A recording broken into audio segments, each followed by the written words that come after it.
আসসালামু আলাইকুম বন্ধুরা, সবাই কেমন আছো? তো আজকে আমি করব উচ্ছে আলু ভর্তা। এই যা গরম পড়েছে, গরমে কোনো তরকারি খেতে ভালো লাগে না। গরম গরম ভাতের সঙ্গে উচ্ছে আলু ভর্তা করে একবার খাবেন, খুব সুন্দর লাগে খেতে। তার জন্য আমি দুটো আলু ভালো করে ছিলে টুকরো করে নিয়েছি, আর কটা উচ্ছে নিয়েছি। উচ্ছে আমি গোটা গোটা দিলাম না কেন, উচ্ছে তো অনেক সময় পোকা থাকে। আমি উচ্ছে কেটে দানাগুলো বার করে নিয়েছি। নিয়ে আমি কুকারের মধ্যে দিয়ে অল্প করে জল দেব। ওতে আমি নুন দেব না, জল দেব। দিয়ে আমি এতে 3টে সিটি দেব।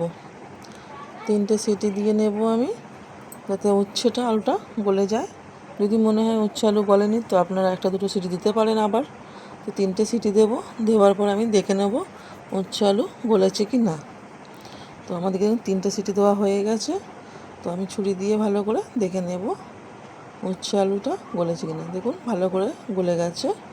তো এবার আমি জল ঝরিয়ে নেব। উচ্ছেটাকে আমি ভালো করে চেপে চেপে জল ঝরিয়ে নেবো, কারণ উচ্ছের মধ্যে জল থাকে। ভালো করে ঝরিয়ে নেবো, জল যাতে না থাকে। এবার আমি আলুটাকে উচ্ছেটাকে ভালো করে ঠেসে নেব, ভালো করে একদম ভালো করে মিহিন করে ঠেসে নেব। নেওয়ার পর দেখুন খুবভাবে মিক্স হয়ে গেছে। এবার এখানে আমি পেঁয়াজ আর লঙ্কা ভেজে নেব। আমি এখানে শুকনো লঙ্কা দেবো না, কাঁচা লঙ্কা দেব।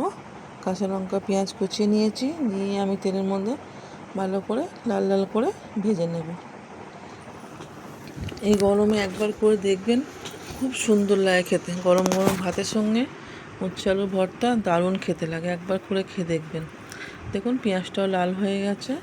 এবার পেঁয়াজটাকে আমি নিয়ে আলু উচ্ছের মাখার মধ্যে দিয়ে দেবো। আলু উচ্ছে মাখার মধ্যে পেঁয়াজটাকে ভালো করে দিয়ে দেবো। দিয়ে আমি এর মধ্যে একটু নুন দেব।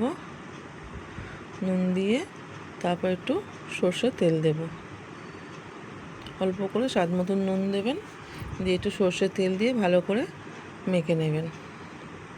তো বাড়িতে অবশ্যই বানিয়ে দেখবেন, দারুণ খেতে। কেমন হয়েছে অবশ্যই কমেন্টে জানাবেন। সাপোর্ট করবেন, ভালোবাসা দিয়ে পাশে থাকবেন।